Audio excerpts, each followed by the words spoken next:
This is What It Feels Like podcast, a safe space for women and men to share our stories and find solutions together.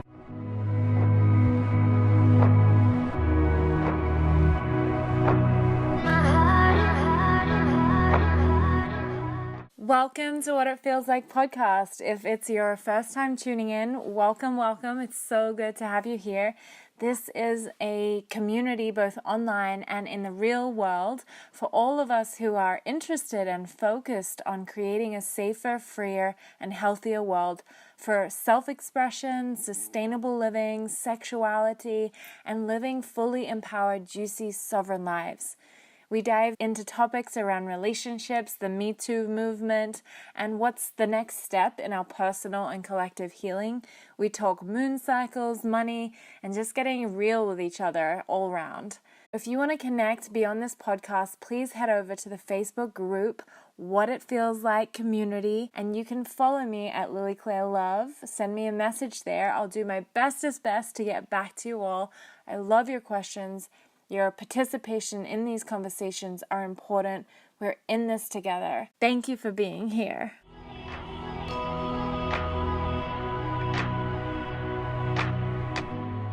So I am excited to introduce to you our guest today, Matthew Solomon. He is the coach for the modern soul. Matthew is an empowerment coach specializing in communication and relationships. And he is the author of the new book, Man School, Relating with Women in the Me Too Era. He's born and raised in the melting pot of Los Angeles, and he's always had a passion for equality and understanding, which is evident in his work as an author, a coach, and a filmmaker. And he's also a single father of 3, a teenage daughter and twin boys. Welcome, Matthew. I'm so happy that you're here. Yeah, I'm so happy to be here. Thank you. It's always great being with you. You too. Yeah, I love, I was just thinking before how we met, and we met, and I was an actress new to LA, and you are a filmmaker, director, writer, producer. You connected me with like my first LA commercial acting agent. Yeah, it was Yeah, it's like so many years ago. so many years ago. I mean, just tuning into like where I was at that time, it was almost like another person. So it's good Yeah. to have, witness you evolve as I have evolved. Yeah. What a treat that is. I mean, because I remember our coffee meeting, back then on whatever that place, Pete's, I think, on Third and Fairfax, and just how far. I mean, seeing how you've evolved is really amazing. And I know I was not who I am now. Yeah, that's right.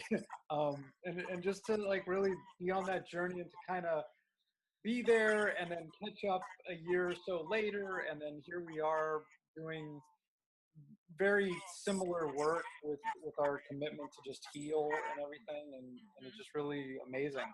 Mm-hmm. So yeah, thank you for being connected with me. Yeah, you too. Yeah, Yeah, thanks for, doing the work to get here. yeah, So, your book is yeah. awesome. Thank you. Thank you for writing it. Yeah, just it's so simple and so profound.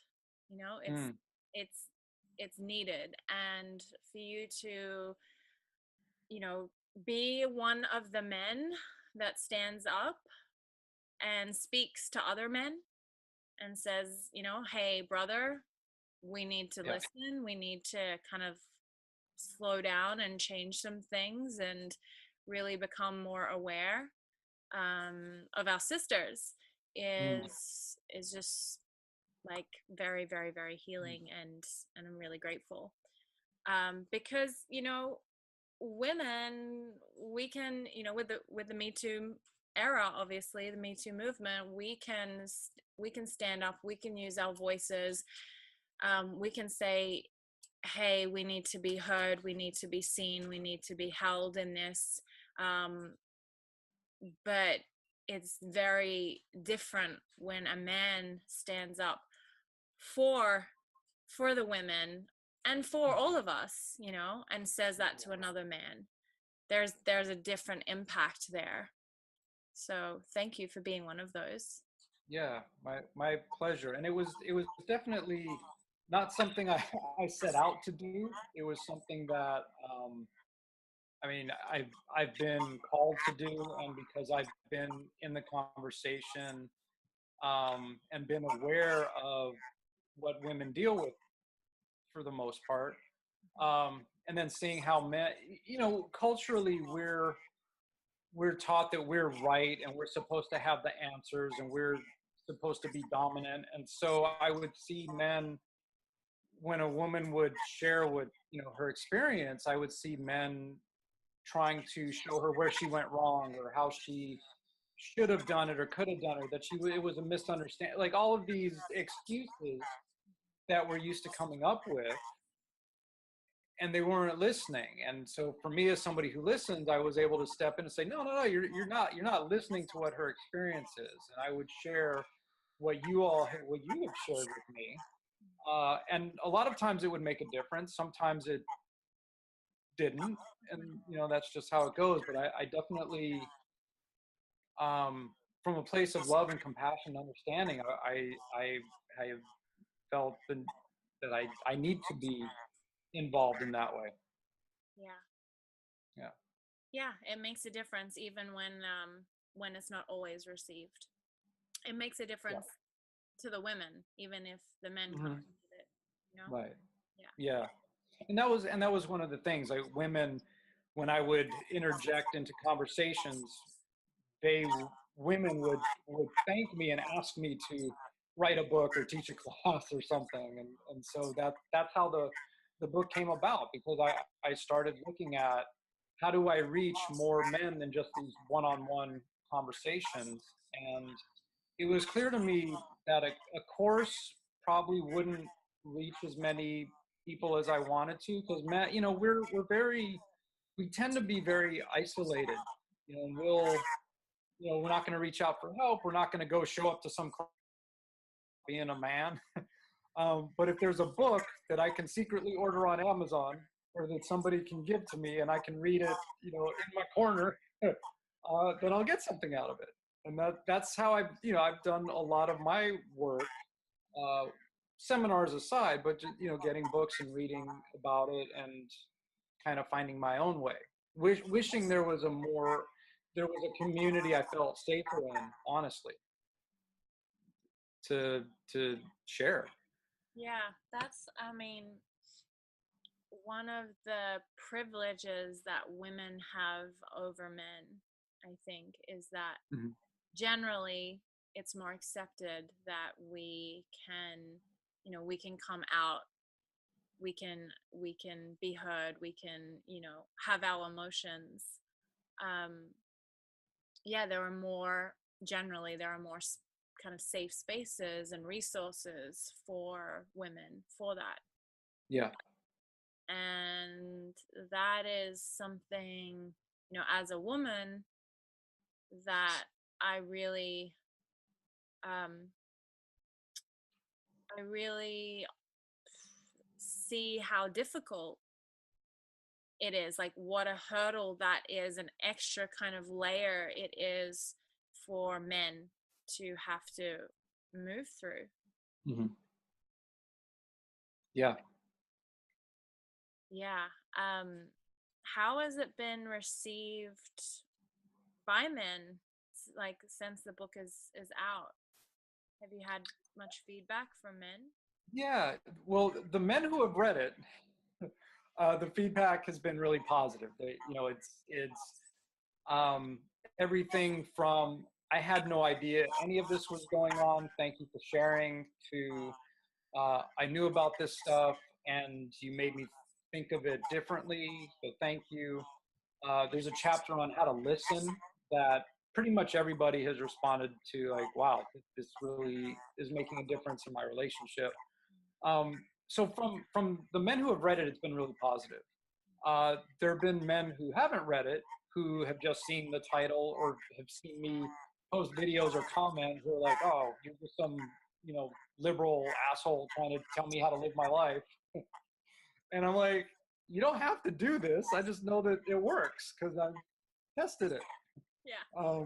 But so I've had some resistance that way, but I don't put much stock in that resistance because I know where they're coming from, and I'll leave the door open. And I'll say, look, if you want to talk, I'm here. I'm just trying to help, and they'll say whatever they say, and that's the end of it. I do know there have been several women who have bought multiple copies to share with men, and actually, I got a message the other day. Um, a woman sent me a screen grab of a text from a man friend of hers who was like, "Wow, this book is really amazing, and thank you so much." So it's even the acknowledgments are kind of quiet and below the surface a lot of times, but just hearing that it's getting to people is great. Yeah. Can you share like 101 on listening for men and women? Well, sure. Well, the first thing, and I coach couples a lot also, and so especially in relationships, we're not taught to turn towards each other. We're taught that when things get rough, you take your space and I'll take my space. You work on your shit and I'll work on my shit. But the more that we can turn towards each other, Well, you go at it, but you're still not yeah, turning towards each other. right, yeah, because what we're doing is we're our brains are wired for survival, and survival in an argument is I'm right and you're wrong. And if you prove me wrong, then I lost and I get to feel bad about it. And so when we turn towards each other and I give up needing to be right and needing for you to be wrong and just being willing to listen, then it creates a space where you can actually communicate and I can communicate without any judgments. And so the first thing is to give up being right or give up the need to be right. And then as we listen, like if I'm listening to you, it's not only hearing the words, but it's hearing how your emotions, how you feel about whatever it is you're sharing with me, what you're about, why you're upset, what you wanted to have happen that didn't, what you were committed to that didn't have happen, so that I can really get your experience. And you know, in my experience, women want their men to get their experience, to just know why I'm feeling the way I'm feeling, what happened, and it's not, and so we get to as men not listen for what we can fix and what we can make better, but just to be like, oh shit, that was horrible. I'm so sorry you had that experience. You know, they messed up your coffee at Starbucks. I want to kill the barista for you. It's like whatever gets us uh, together uh, in the battle, whatever the battle is. And so those are the steps. It's listening to the words, it's listening to what your emotions are behind it, it's listening to what you're committed to that didn't have happen, and really getting why you feel the way that you feel.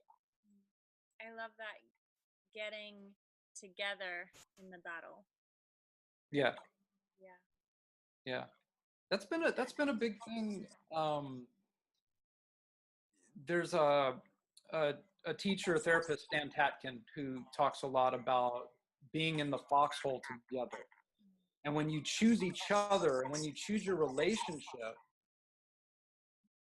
like it's you and your partner against whatever comes up. And it's so powerful because it's no matter what happens, it's like I got your back, you got my back, we're gonna do this together. And it's so like it's so beautiful. It moves me to tears to contemplate what a relationship would be like with that. Because it's really, for me, it's what I've always wanted in a relationship. I've always wanted a partner who has my back and I have her back. And that no matter what, it's like us two together and we'll just make it work. And I've had various forms of that, but I've never really had that. And I didn't even, that wasn't even a thing I realized until the last 6 months, honestly, where I could actually put a name to it and a visual to it and and a concept to it. Yeah. And do you think it's that need to be right that is the main thing that gets in your way or in our way?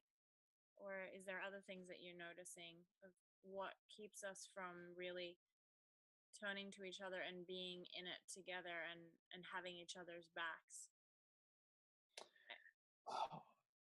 Well, I mean, there's a lot Yeah. of ways to look at it. I know.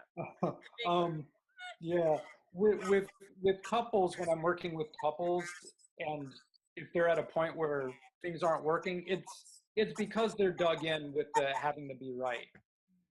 The thing that fuels that, I mean, there's everything from attachment styles to how they grew up emotionally to uh, what they want in a relationship, what they're afraid of in a relationship. Like there's all the stories of, I'm 45, so I got 45 years of stories and experiences that are going to lead into how I react to you. And then however I react, I have to be right in my reaction, otherwise I'm an asshole. And even if I'm an asshole, it's like I get to be right about being an asshole. And so there's a whole lot that goes into uh, how the divide can be created. It's just a matter of, do we want that divide or do we want to connect? Yeah. And so that's the choice that gets to be made. And we Yeah. don't realize we have that choice a lot of times. Right. Yeah, you really have to know what you stand for in life. Mm-hmm. What are your values and what do I stand for? Because we're often standing for something that isn't serving us and doesn't get us that intimacy and that kind of partnership of having each Yeah. other's backs. It doesn't get us a trust. Gets us being right and gets us alone and gets us, Mm-hmm. yeah, because when we're right about it, then and right about being the asshole, then it proves everything that we've kind of like created our life on. Mm-hmm. Yeah, and you know what? It's funny because on the one hand, I can be right about uh, every woman I've ever been with has been the problem, and it's not I don't know how to show up. Somebody else could be right about uh, I can't do relationships right, and so I screw my relationships up because that's what I do. And so there's not like one cookie cutter way to be right and to show up. And so us being able to acknowledge that about ourselves and be responsible for ourselves. Like for me, it's not about the women I've been with. It's about who have I been, how did I attract those types of relationships, and where did I not see, like what did I skip over, and what did I not see, and how did we not partner? Whereas somebody who is like, I don't do relationships well, and I just suck at them, gets to look at, okay, do you? And why do you really think that? And is that true? And if you want that not to be true, how can you change the way you speak about it or look at it? Or because you and I both know, it's like whatever we say, like we speak things into existence. And so if I'm saying i I suck at relationships, then I suck at relationships. You're right. And it's a great way to like keep you keep you at bay, because it's like don't get involved with me because I suck. Yeah. But what if I didn't suck? Yeah. What if I didn't suck at relationships? Then what would I have to confront? Yeah. Then And what would I have to deal with somebody actually showing up who loves me, who wants to partner with me? right. Yeah. You'd have to show up and be vulnerable. You'd have to be responsible. You'd have to, in those moments that you want to shut down or you want to fight, actually take a breath and choose what you want to stand for. Yeah. Choose kindness, choose connection. Yeah, it's Yeah. rewriting the stories and the way that we speak about it and think about it and rewriting those programs, and then also like the actual shift is going to come in the moment that you choose it, in that moment of like Yeah. conflict, that moment of trigger, that moment of like I'm out of here, or this sucks, or it's you, or it's me. In Hmm. that moment is the moment that, we take that action that actually shifts the things. And it's Yeah, hard it is. because you have this like train wreck of momentum of your Yeah, past and probably your family history and yeah, all of the things that are like going, this is the way it's going to go. And we have to like literally, it's like turning the Titanic ship away from the iceberg. It's like takes some hmm, effort, yeah, but the more and more we do that, the more and more we kind of like get that muscle memory in our body, even to like, okay, okay, this is the mhm, moment yeah, where I get to surrender my fight, my need to be right, my fear of intimacy, fear of being seen, fear of abandonment. yeah, Yeah. yeah. And it's not by accident that we have the stories that we have. So so it's like we got to take off the be willing to let go of the justifications and the reasons, and and if it's a traumatic thing and we have these deep emotional responses that have us like cringe or pull away, there's work there to be done, and Yeah. it's just a matter of like if you really want to do the work, and if you don't, that's okay too. Like that's a whole like literally everything that we can come up with, we can make a right or wrong thing, and that's one of the things that is so funny to me about everything, about attachment, about like all the psychotherapy stuff, about like, well, you could choose it if you want to, like even that you can make somebody wrong because it's like, well, so you're saying it's my choice and I'm an asshole if I don't? No, I'm not. No, But I mean, it just means that, you probably won't have that kind of like deep, I've got your back, you've got my back partnership. And but yeah, it's okay if you don't choose that. yeah, Yeah, like in my relationship with Jeffrey, yeah, um in the beginning I was drinking a lot of alcohol, like just like when we met, I was really destructive and just pretty terrible, a mess. And mhm, he was like, I was like about to move to Los Angeles and stay with him, and he was uh-huh, like, so you don't have to do this, huh, but I recommend that you quit drinking alcohol as a first step. And it's okay if you don't want to do that. Like, but if you want to have a relationship with me or with anybody else, or just with yourself, a yeah, healthy relationship, then that's probably something you want to consider at this point. So yeah, yeah, it is just a choice, and there is no wrong or right, but it is also like, okay, do I want to keep suffering and draw mhm, this out, or okay, do I want to kind of like suck it up and drop my armor and turn this Titanic ship around, yeah, um towards love and connection. yeah, Something yeah, you kind of like touched on just a while back was, in the listening, instead of the fixing that men are really great at doing and have been trained to do, mhm, which is a valuable thing when it's needed, right? yeah, mhm, But yeah, it was such a thing that would come up in my relationship as well, of, I'm sharing something, and I just really just want to share it and be witnessed and heard and felt in it. I want someone to be in it with me, yeah, just, a yeah, moment to empathize. And then maybe after that, we can get to some like solution fixing things. yeah, But yeah, that's such I mean, a muscle and a skill as well. And I know, again, is mostly generally like a new unworked thing for men. And for women too, you know, it's like we have to empathize with somebody and just be in it with them.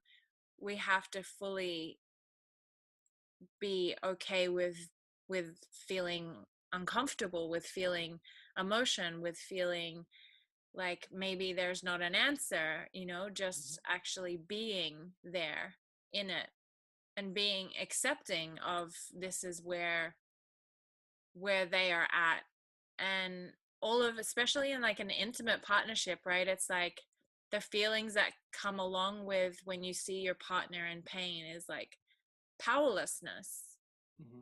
So of course you just want to, like, you know, raise the vibration Yeah, and right. transmute it and Yeah, fix it, um you know, spiritual bypass it. right, right. um but it's when we just like sit there with someone and breathe it in with them and Yeah. feel our own sadness around that, it's like that's what we're all really craving.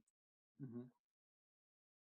Yeah, yeah. I had shared with you. I just had a relationship end. We were together 6 months, and it was really the first time that I had the experience of not being made wrong for having things come up for me, for feeling upset or jealous or threatened, or I've recognized with my own internal work uh, this year that I have this story of I'm gonna fuck up, or I fuck things up, or if somebody's upset, it's I did something wrong, or if somebody doesn't want to be with me, I did something wrong. And she was the first person really who understood that and would either preface it with I'm going to tell you something and you didn't do anything wrong, or she would just make a joke about it. She'd be like, you fucked up, didn't you? Like, yeah, I fucked up.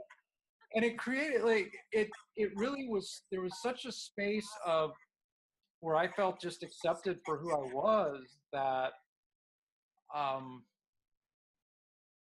there's nothing like it. There's nothing like having somebody accept me for all the good and all the flaws, and not even seeing the flaws as flaws, just seeing it as okay, that's just part of what makes me who I am at this point in my life.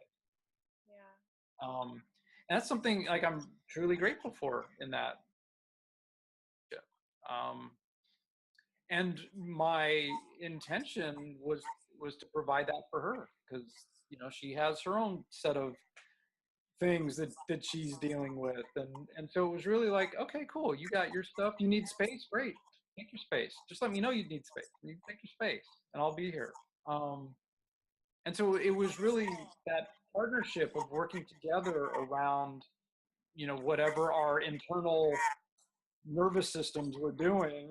It's like, okay, I still have your back. um and it's not easy. There were times where it wasn't easy, and I know there were times for her it wasn't easy. But it's like, what are you gonna do? Are you gonna yell and scream and call each other names and blow it all to hell, or are you gonna recognize each other for all the good Hmm. and the not so good? Yeah. Yeah, Yeah. I mean, it's really honoring the humanity in each other and in yourself. And yeah, and kind of that one of the four agreements comes up, you know, not taking things personally. Hmm. um that it's like, ah, we're just all on this like crazy ride, you know, trying to figure it out and breathe through it, and Hmm.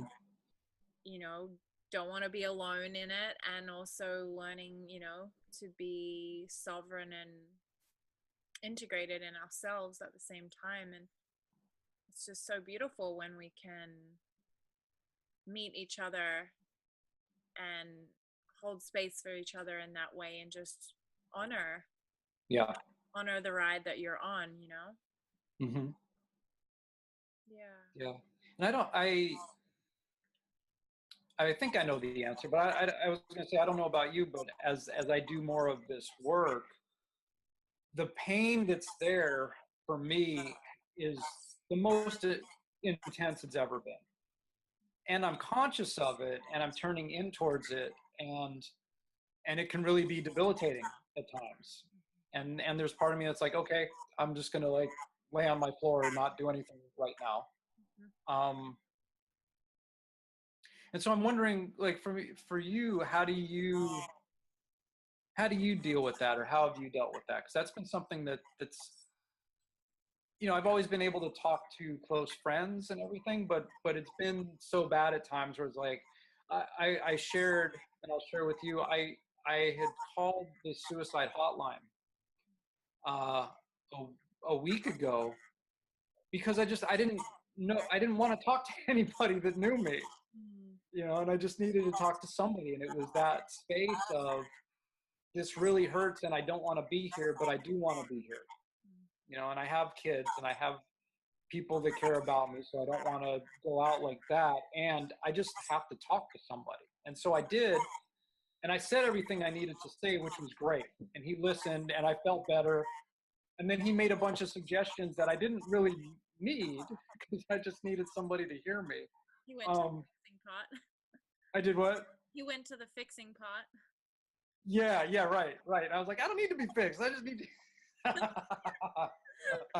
I just need you to understand. So that's where I've been, and I get a lot from sharing and all of that. But how do you handle that? Because I know you've been through your share of stuff. Yeah, and it's like ongoing. I feel like today I'm just on the other side of kind of another cycle of that. And it's true right now. I feel like the energies, the collective, like whatever is happening on that energetic kind of plane is at one of its most intense points that we're experiencing in our lifetime. Yeah. And yeah, I mean, literally, yeah, it's debilitating at times that I have to lie on my floor. I have to breathe into, for me, as a woman, it's, I don't know, what you guys do. But, for me, it's breath and movement and breathing into like my womb space, breathing into my heart. Men have this like energetic kind of like womb space as well, creative center and center that also like connects us to the collective.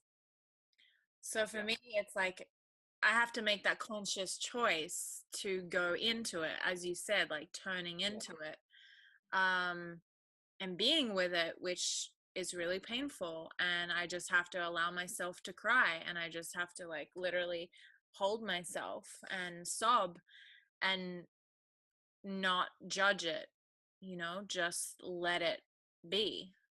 Yeah. The same way as if somebody else came to me and I sat with them in it rather than going to the fixing or the pushing through this, I just have to be in it. And I know, because I've done it so many times now, and with clients, that it's the only way through. The only way is through. And on the other side of that is more peace, is more clarity, is more wholeness, is more understanding.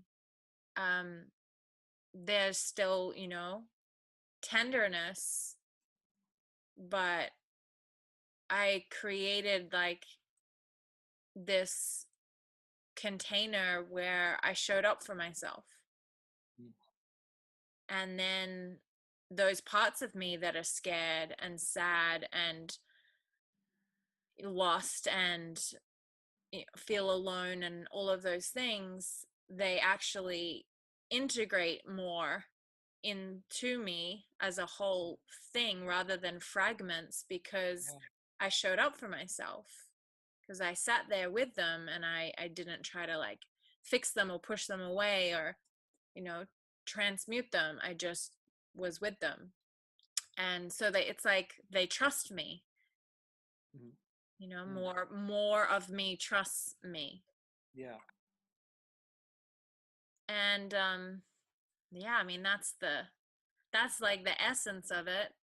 Mhm. Dance really helps me, you know, breath and dance, sounding, you know, there's lots of kind of like practical, like energetic tools, somatic tools that we can use. But, you know, the crux of it is all of those tools are taking me into the feeling that needs to be seen and felt and witnessed and held and released. They're not taking me away from it. Yeah. You know, when I use a tool like breath or dance, uh, it's taking me deeper into the somatic experience and where the emotion lives, not away from it. Yeah. Mm. It really is, as you were saying it, it's like when we were talking about in relationships turning towards each other, and you said our relationships with ourselves is turning towards each other, and really being willing to look at, okay, self, why do you feel upset? How are you feeling? Why do you feel sad and grief stricken and depressed? And even to go, why do you feel happy and why do you feel joy? And to like look at those things also, and really getting to know ourselves. Yeah, and like the one of the biggest important pieces in it is the non-judgment, you know. Hmm. Um, and if you notice yourself judging, you know, you notice yourself criticizing, or like, why, you know, why are you so sad, or what, you know, it's like that, just noticing that and going like, oh, okay, I'm judging myself Yeah. right now, and I can, you know, I can let that go. I can make space for this feeling to exist. You know, I just kind of use a mantra like, I'm here with you, I'm present with you, I'm listening, I have space for you. Even, you know, if there's like all this resistance, like, Yeah. I wish you would just go away. Yeah. Really like having that communication with that part of It's myself. it's like my 13-year-old daughter. Like, I don't want to talk about it. Like, yeah, I don't want to. My inner 13-year-old daughter doesn't want to talk about it. Yeah. Yeah, but it's like So, that being with like our inner child, right? It's like, yeah. uh, we don't want to, we could, but it doesn't feel good to either, to, you know, just hush a child away, but actually sit there in it and not judge that child for feeling whatever it feels. um yeah, so just like putting the ego and the mind kind of aside and just letting it be. Yeah. Yeah. That's been a tricky thing for me also as a parent because the way I approach coaching and interact with clients, there's still the automatic things that I was taught as to be a parent, either from my parents or from parents around me or from TV or society, where if my son is afraid of something, my instinct is to be like, there's nothing to be afraid of, just deal with it, which is not terribly honoring for him, and with my daughter I'd be, oh, come here, let me give you a hug, and it's like, and it takes work. It takes work to undo that. And I've done that. And so then I get to go back and be accountable to my kids for that and be like, you know what, I screwed up, but I'm sorry. And it really is at times an overwhelming responsibility. And I want them to have the things that I've had to figure out. I want them to have, have an experience um, where they know that we're connected and it's bigger than just the bodies that we're in. Um, and so that's tough too. I have definitely fallen short as a parent. Yeah. Um, and they pick up stuff. Like my boys like to meditate with me, and I do. You were mentioning moon cycles, and I light candles and all of that. And so they like to be in on that. So it's like, all right, cool. My daughter's doing her own thing right now. She'll figure it out how she wants to, and their mom's into stuff like that also, so Yeah, it's all good. she's 13, she's at that Yeah. point. It's like, you know, like second and third chakra kind of like development of Mm. of like individuation, and like I get to say no to you and like figure out my own identity, my Yeah. own thing. Yeah. It's kind of like the terrible twos all over again, maybe. It's like Yeah. they're just saying no Yeah. all the time so that they can feel like they have choice. Mm-hmm. But yeah, I mean, I can't imagine, you know, I my womb is like screaming for children. Mm. But that's like a definite thing to, you know, to really like, yeah, treat your children as human beings and like Mhm. intelligent beings that um that you can like come to and say, hey, I'm sorry, like I screwed up, I'm learning to, you know, I don't have all the answers, I'm trying to figure it out, you know, please forgive me, and Yeah. and I want to do better, help me. Yeah. Yeah. Yeah. Wow, you're doing awesome. Oh, thank you. You're doing awesome even when you screw up. What I, yeah. All right, well, I feel so happy about this conversation. Yeah, me too. Me too. Yeah, I had all these other notes, and like, you know, we went in our own direction because we were just Uh-huh. present, and I feel really What do you feel want to do? Like a lightning round? Fire off some questions, or um yeah, I could ask you one question. Hmm I mean, so back on to like men, and you know, educating men and educating all of us, but you know, one of the things you talk about is, you know, for men to graciously accept a no from a Mhm. woman, you know, Yeah. to be okay with the no. And obviously, you know, you have to be somewhat self-aware, or you have to be dedicated to becoming, you know, more aware and doing that inner work, because yeah, rejection and feelings around that are going to come up, you know. And one thing of that is the shame that men carry around their sexual desire, Mhm. Mm. Mhm. um and not knowing what to do with it.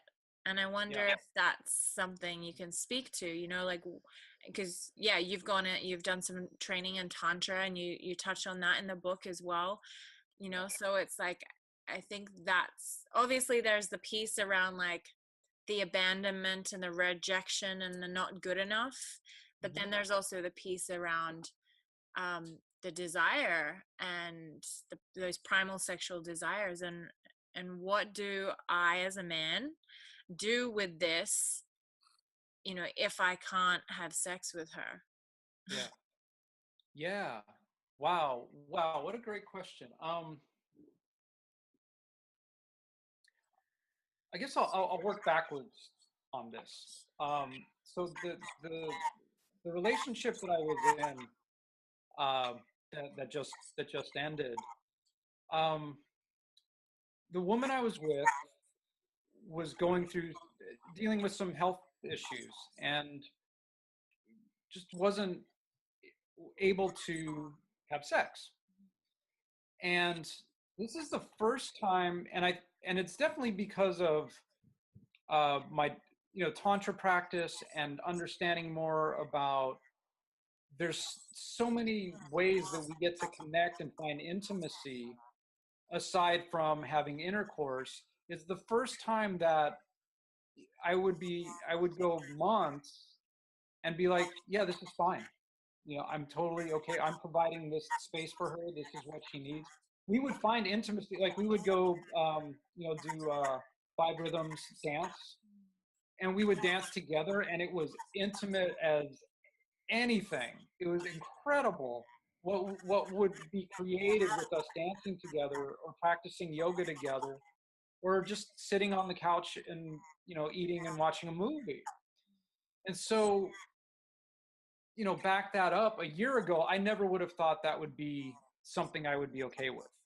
Because, in my marriage, I was married for 9 years, and it got to where we were, say, typical thing, like money issues and sex issues, and we weren't having sex. And so it would be months, and I'd be going out of my mind, and I would feel rejected. And like, she would say she wanted me to initiate, but then when I would, she would say no. And so there was all this frustration and shame, and then when we would have sex, it was so disconnected because we just weren't connected.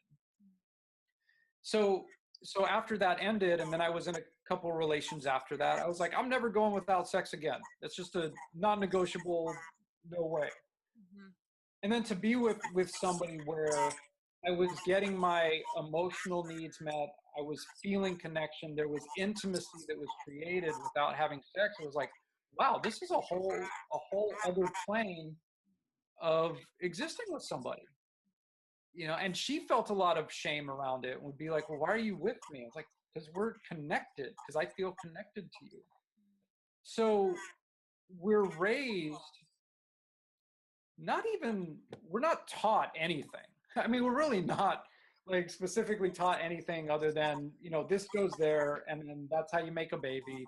And our culture has been about men have to go get laid, and we have to get women drunk enough or trick them into think that we love them or drug them, or what, like all of the movies that we all loved in the 80s are so fucked up now from our current perspective, especially like with the Me Too era and everything, where it's all about manipulation and coercion and believing that women don't want it as much as men do. But then at some point, women started speaking up, and it's like, oh, they do want it as much, if not more.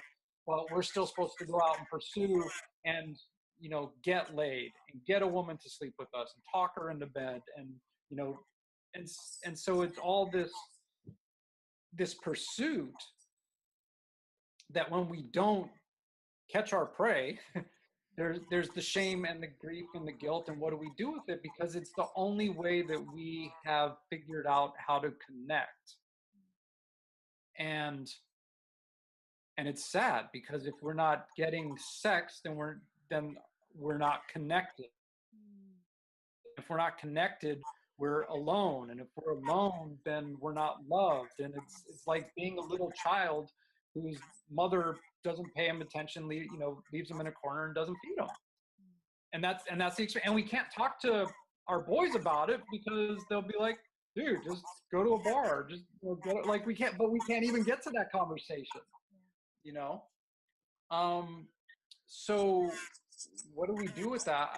For me, it's understanding that it's an energy, and that it's a choice, and that there are other ways to connect. And the more that we can let down our guard and let down I have to pursue and I have to get her, otherwise I'm not worth anything. Like, we have our self-worth. Our self-worth is tied to sex and money. And I've done a lot of work to detach myself from my self-worth being attached to money. And there's still remnants of that pop up. But my self-worth being tied to sex and to a woman's interest in me is really tough. And so that's the work that we get to do, if we choose it.